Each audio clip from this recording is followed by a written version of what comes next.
Antigua. It's the charity hospital. I couldn't stop looking at him. And it wasn't because he was cute, because he had shocking double cleft lips here.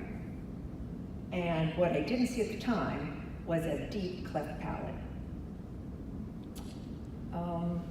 He and I and my husband and a bunch of Rotarians were at that hospital with the Faces of Hope Rotary Project, and which at the time was partially funded by a Rotary Foundation grant. Now, I just finished reading Melinda Gates' new book, The Moment of Lift, How Empowering Women Changes the World. And I recommend this to you, women especially, and men as well. What she says relates to this project. There's power in women working together. And there's power in women paying back the generosity of other women. Going to hear a little bit more about this in a different way tomorrow when we talk about women in Rotary. But it relates to my experience here with the women that worked here with this Faces of Hope project. And these women were Lilinda, Jeanette, Rose, and Olga. So, what's Lester Luis's story? At 3 months old, his parents, his mom, they gave up. This child couldn't eat, couldn't feed. And so they brought him to the hospital, left him on the doorstep, and told the nurses, he is malo, we can't take care of him, you take him. They thought he was going to die. But Lilinda, who was the head nurse, and also the head OR nurse, said, we're not going to let this boy die.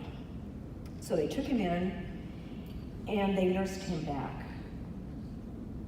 When I met Lilinda, discovered that she was not his mother, but was a nurse, she and I just connected. It was just like,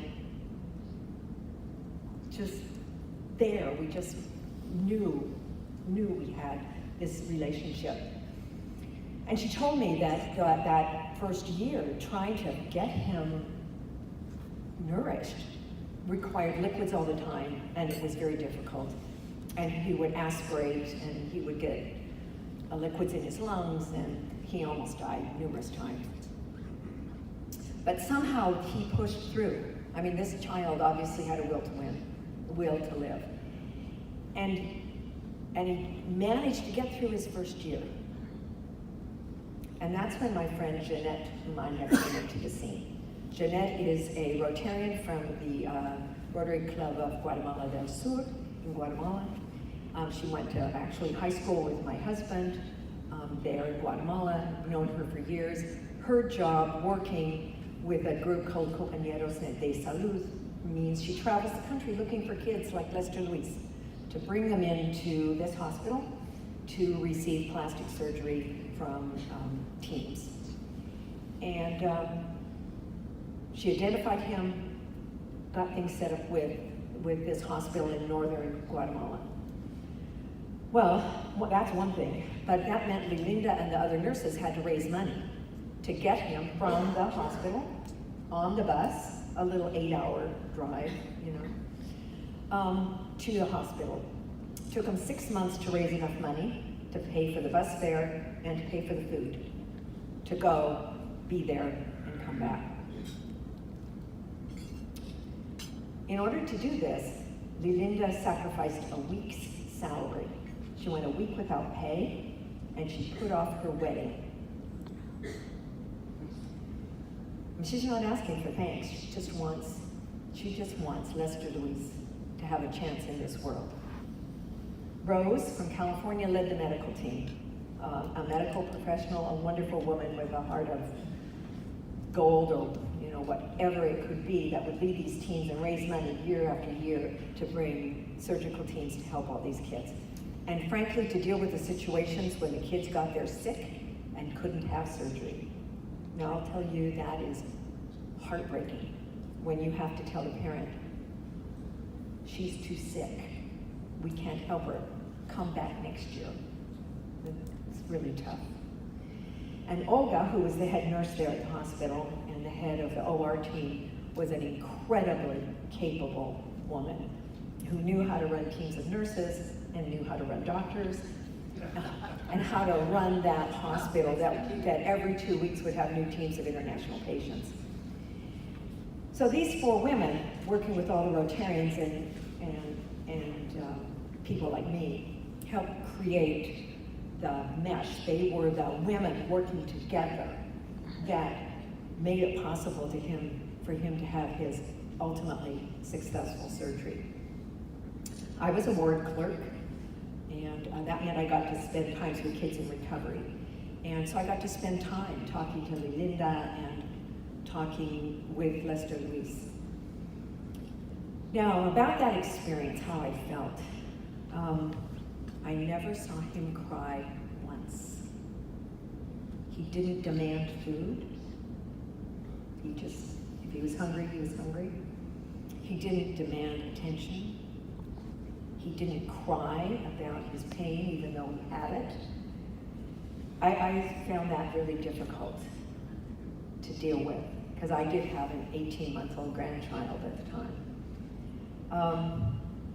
And I guessed it was just because those nurses were so busy trying to save him that they didn't have time to let him be a little kid and be whiny and nasty and wanting food. Well, he did want food, he just knew he couldn't get it or couldn't take it in.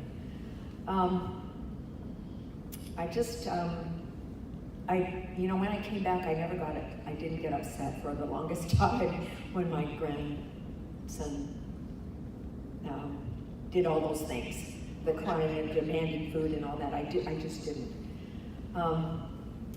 So as Linda was getting ready to take the bus home, she called me aside and said, I'm going to kind of quote here, translation from Spanish.